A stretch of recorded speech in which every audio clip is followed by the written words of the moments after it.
আমার প্রিয় শিক্ষার্থীবৃন্দ, তোমাদের সকলকে জানাই মন্ডল ইনস্টিটিউশনের পক্ষ থেকে স্বাগত।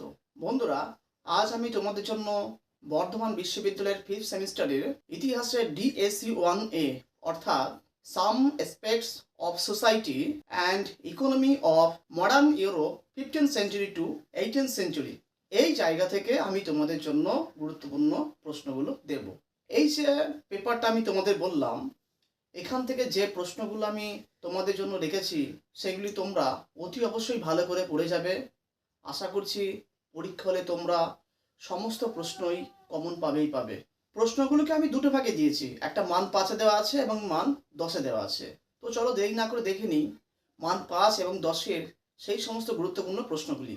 মান 5-এর জন্য আমি তোমাদের জন্য প্রথম যে প্রশ্নটি রেখেছি সেটি হলো, রেনেসাঁয় ইতালির নগরগুলি কি ভূমিকা নিয়েছিল? পরের প্রশ্নটি, রেনেসাঁ যুগে জ্যোতির্বিজ্ঞানের অগ্রগতির উপর একটা টিকা লেখো। নেক্সট প্রশ্ন, জন ক্যালভিনের নেতৃত্বাধীন ধর্ম সংস্কার আন্দোলনের একটা সংক্ষিপ্ত টিকা লেখো। নেক্সট, ষোড়শ শতকে ইউরোপের কৃষিতে প্রধান পরিবর্তনগুলির বিবরণ দাও। পরের প্রশ্ন, সপ্তদশ ও অষ্টাদশ শতকে ইউরোপীয় সমাজকে জ্ঞানদীপ্তি কিভাবে প্রভাবিত করেছিল তা আলোচনা করো। পরের প্রশ্নটি, ইংল্যান্ডের শিল্পে বিপ্লবের অর্থনৈতিক প্রভাব কি ছিল? পরের প্রশ্ন, ইউরোপে রেনেসাঁ যুগের চিত্রকলার উপর একটি টিকা লেখো। পরের প্রশ্নটি হলো, মানবতাবাদ কি এবং এর বৈশিষ্ট্যগুলি সম্পর্কে আলোচনা করো। নেক্সট প্রশ্ন, বিজ্ঞান বিপ্লব সম্পর্কে একটি টিকা লেখো। বন্ধুরা, মান 5-এর শেষ প্রশ্নটি হলো, ইতালিতেই নবজাগরণের প্রথম আবির্ভাব হয়েছিল কেন?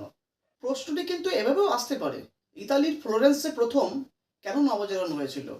এগুলি ছিল তোমাদের জন্য মান 5-এর গুরুত্বপূর্ণ প্রশ্ন। এবার আমি তোমাদের জন্য মান 10-এর গুরুত্বপূর্ণ প্রশ্নগুলো আলোচনা করছি। মান 10-এর প্রথম গুরুত্বপূর্ণ প্রশ্নটি হলো, ইউরোপের সামন্ততন্ত্রের প্রধান বৈশিষ্ট্যগুলি লেখো। পরের প্রশ্নটি, মার্টিন লুথারের নেতৃত্বে ধর্ম সংস্কার আন্দোলনের পরিচয় দাও।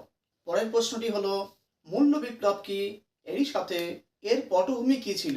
পটভূমি অর্থাৎ কারণ। পরের প্রশ্ন, 16 থেকে 17 শতকে ইউরোপে পুঁজিবাদের উদ্ভবকে তুমি কিভাবে ব্যাখ্যা করবে? পরের প্রশ্নটি হচ্ছে, ম্যানুয়ালের সংজ্ঞা দাও এবং এর বৈশিষ্ট্যগুলি আলোচনা করো। নেক্সট প্রশ্ন, 16 শতকে ইউরোপে শিল্প ও বাণিজ্যের পুনরুত্থানের উপর একটি নিবন্ধ লেখো। বন্ধুরা, মান 10-এর সর্বশেষ প্রশ্নটি হলো, এবং সেটি খুবই গুরুত্বপূর্ণ প্রশ্ন, সামন্ততন্ত্র থেকে ধনতন্ত্রের রূপান্তর সম্পর্কিত ঐতিহাসিক বিতর্কটি সংক্ষেপে আলোচনা করো। তো বন্ধুরা, এই ছিল তোমাদের জন্য আজকে বর্ধমান বিশ্ববিদ্যালয়ের 5th সেমিস্টারের ডিএসসি 1A পেপারের কিছু গুরুত্বপূর্ণ প্রশ্ন।